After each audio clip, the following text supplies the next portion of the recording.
발이 피로를 풀어주는 게 온몸의 피로 풀어주는 것과 굉장히 직결이 되고요. 발이 붓는다면 피로가 안 풀리는 거고, 그것을 통해 가지고 노화가 더 많이 진행이 되겠죠. 잘 누르고 두드리고 이렇게 해주면 좋은데요. 발 100번만 두드리고 잠을 주무시어 보시면 다음날 아침이 점점 더 개운해지실 거예요. 우리 온몸의 모든 통증에는 당연히 혈자리가 효과를 다 보고요. 피로를 풀어주는 데도 도움이 되는데, 제가 꼭 말씀드리고 싶은 한 가지가 있어요. 뭐냐면,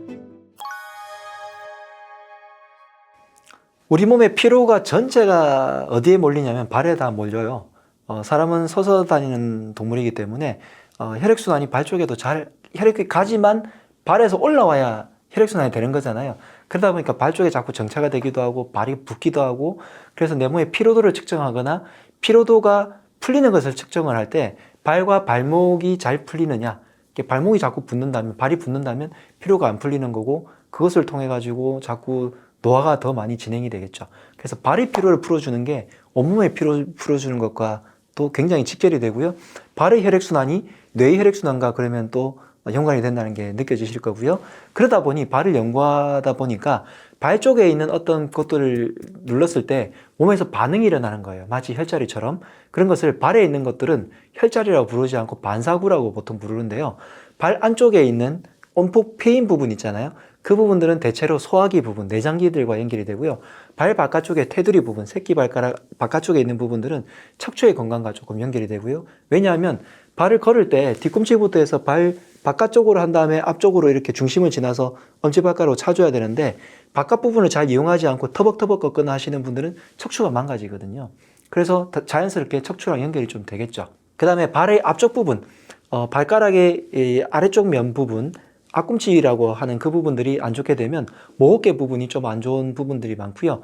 발 뒤꿈치 부분은 생식기 부분이라든지 방광이라든지 이런 부분들이 연관이 되는 반사구가 있고요. 엄지발가락 같은 경우에는 뇌 쪽, 머리 쪽과 좀 반사구로 연결이 되어 있고, 나머지 발가락 부분들은 눈, 코, 입, 귀 부분의 어떤 얼굴에 관련된 부분들과 반사구로 연결되어 있는데, 걷는 습관들이라든지 이런 것들을 관찰해 본다면 혈자리의 경락 부분이 아니라 습관 때문에 그런 부분이 망가질 수 있겠구나라는 것을 알 수 있게 돼요. 그래서 그런 부분들을 어쨌든 자극을 해주면 해당하는 반사구 부분의 내장기 부분과 몸에 해당하는 부분들이 조금 더 건강하게 피로가 빨리 풀리는, 그리고 혈액순환이 더 잘 되는 결과가 있습니다. 그래서 발을 잘 관리를 해주시고, 발을 씻고 이런 것만 하지 마시고 잘 누르고 두드리고 이렇게 해주면 좋은데요. 단순하게 저녁에 자기 전에 발을 그냥 100번 두드리기만 하고 주무셔 보세요. 발 전체를.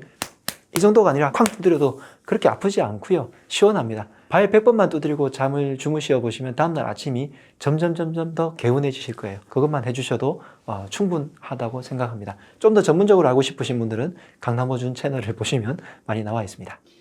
족저근막염은 발의 피로도 문제도 있지만 발바닥의 근막에 염증이 생긴 건데요. 그 근막의 염증은 건드리면 더 나빠지는 경우가 있어서 발을 자꾸 두드리거나 치압하거나 하려고 하지 마시고요.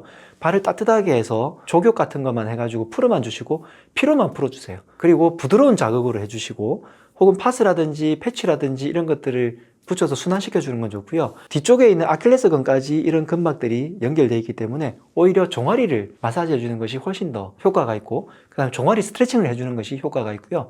발 운동을 조금 가볍게 해주시고, 그래서 수건을 돌돌 말아가지고 이렇게 발 운동하는 방법을 써주시고, 그리고 전체적인 피로를 풀어주는 게 족저근막염에 훨씬 더 좋고요. 하지만 치료를 받을 때는 침이라든지 약침으로 족저 부분, 근막 부분을 바로 치료를 해주니까 치료받을 때는 그렇게 받으시고, 내 생활 관리는 좀 다른 부분을 관리해 주시는 게 훨씬 더 도움이 되겠습니다. 한국 사람들이 침치료, 혈자리를 한다고 한다면 많은 분들이 아마 허리 삐거나 발목 삐었을 때 간다고 생각하실 거예요. 우리 온몸의 모든 통증에는 당연히 혈자리가 효과를 다 보고요. 통증이 많은 고통을 느끼는데 그 외에는 내장기들, 예를 들어서 소화라든지 혹은 간의 건강이라든지 혈액순환의 문제라든지 면역계의 문제라든지 두통이라든지 이런 뇌혈관의 어떤 문제들도 다 효과가 있고, 비염을 치료하거나 눈이 좋아지거나 시력이 좋아지거나 혹은 이명이라든지 이런 오간에 관련된 그런 질환들에도 도움이 되고요. 피로를 풀어주는 데도 도움이 되는데, 제가 꼭 말씀드리고 싶은 한 가지가 있어요. 특히 서양에서는 혈자리를, 동양의 침수를 배우고 있어요. 여기에 정말 많이 활용하는데 한국 사람들은 잘 안 하는 질환이 있습니다. 뭐냐면 정신과 질환이에요.